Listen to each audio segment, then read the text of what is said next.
आज हमारी ज़िंदगी में यूपीआई की अहमियत कितनी ज़्यादा इम्पोर्टेंट, कितनी ज़्यादा है, ये आपको समझाती हूँ। सुबह अगर आपको चाय पीना है मान लीजिए, और आप किसी टपरी पर गए हैं, किसी छोटी सी दुकान पर गए हैं, वहाँ पर भी जाने के बाद अगर आपके पास 10 रुपये या 5 रुपये खुले नहीं है, तो आप सामने वाले व्यक्ति से कहते हैं कि यार भैया क्यूआर कोड दे दो। या सामने वाला व्यक्ति कई बार ऐसा भी बोलता था कि 10 रुपये आपके हो रहे हैं लेकिन मेरे पास चेंज नहीं है, तो आप इतने का और सामान ले लीजिए। लेकिन आज ये झंझट जो है पूरी तरीके से ख़त्म हो गया है। सब्जी वाले की दुकान पर जाइए, चाहे आप किसी भी मीन्स ऑफ ट्रांसपोर्ट से कम्युनिकेट कर रहे हो, कम्यूट कर रहे हो, तो भी आप यहाँ पर यूपीआई पेमेंट्स का आसानी से इस्तेमाल कर पाते हैं। इसके अलावा छोटे दुकानदार से लेकर बड़े कारोबारी तक आज यूपीआई पेमेंट्स का इस्तेमाल कर रहे हैं। ये फास्ट है, सिक्योर है, और एक बड़े अमाउंट को भी आप बहुत आसानी से ट्रांसफ़र कर सकते हैं। पहले क्या होता था कि लोग कैश जाके निकालते थे बैंक अकाउंट से या एटीएम से, फिर उस कैश को लेकर आते थे, फिर किसी को देते थे। आज सेकंड्स में पेमेंट होती है। यहाँ पे आपने पेमेंट किया, सामने वाले को पैसा रिसीव हो गया। तो ये कितना फास्ट है, सिक्योर है, ये भी आपको समझना होगा। आज देखिए, यूपीआई पेमेंट सिर्फ तरीका नहीं है, रोज़मर्रा की ज़िंदगी का हिस्सा बन चुका है। जुलाई 2026 में एक ही महीने में 2366 करोड़ ट्रांजैक्शंस हुए हैं। ये सिर्फ एक महीने का रिकॉर्ड है।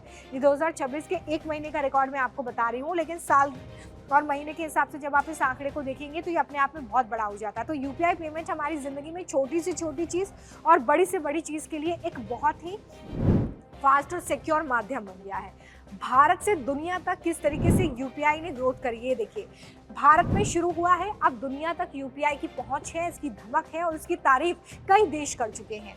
2016 में यूपीआई से 44 बैंक लिंक्ड अप हुए थे, यानी कि आप जो आज यूपीआई पेमेंट यूपीआई ऐप्स के जरिए करते हैं, उनमें आपके बैंक में जो पैसा है वही कनेक्टेड होता है आपके यूपीआई अकाउंट से।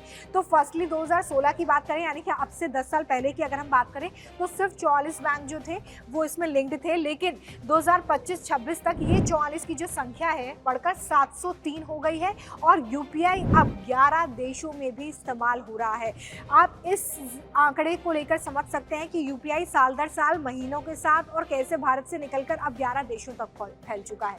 भारत का डिजिटल पेमेंट सिस्टम अब दुनिया में एक नई पहचान बनकर उभरा है, और सब इसकी तारीफ कर रहे हैं, क्योंकि ये सबसे फास्ट है, सबसे सिक्योर है, और लोगों को भरोसा है कि अगर उन्होंने यूपीआई से कोई पैसा भेजा है तो वो सही अकाउंट में गया है। अगर उनका पैसा किसी तरीके से फंस जाएगा तो वो रिफंड भी हो सकता है। इसके लिए भी तमाम विकल्प हैं, और जिस तरीके का सिस्टम तैयार किया गया यूपीआई के लिए एनपीसीआई की तरफ से, उस पर लोगों का भरोसा जो है वो साल के साथ बढ़ता रहा है। और आज लोग कैश से ज़्यादा, कैश मुझे लगता है कि आपको याद नहीं होगा कि कब आपने कैश एटीएम से निकाला था।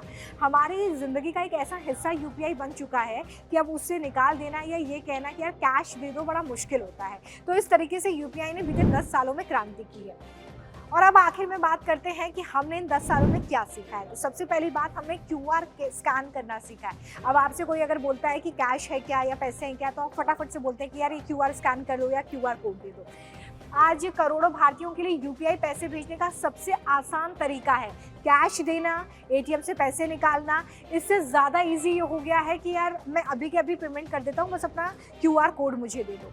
इसके अलावा 10 रुपये की चाय से लेकर लाखों का जो कारोबार है, चाहे भुगतान छोटा हो, 5 रुपये का हो, 100 रुपये का हो, 500 रुपये का हो, 50,000 का हो, आप बहुत ईजिली यूपीआई ट्रांजैक्शन कर सकते हैं। चाहे आप खुद का बिजनेस करते हैं, चाहे आप होम बिजनेस करते हैं, चाहे आप कोई आम व्यक्ति हैं, आपकी रोज़मर्रा की ज़रूरतों के लिए भी यूपीआई जो है वो एक बेहतर विकल्प के रूप में उभरा है। तो इस तरीके से यूपीआई ने बीते 10 साल का जो सफ़र है वो तय किया है, और आने वाले दिनों में इसके और ज़्यादा एडवांस होने की और नए नए फीचर्स इसमें ऐड होने की जो कोशिश है वो एनपीसीआई की तरफ से लगातार की जाती रही है।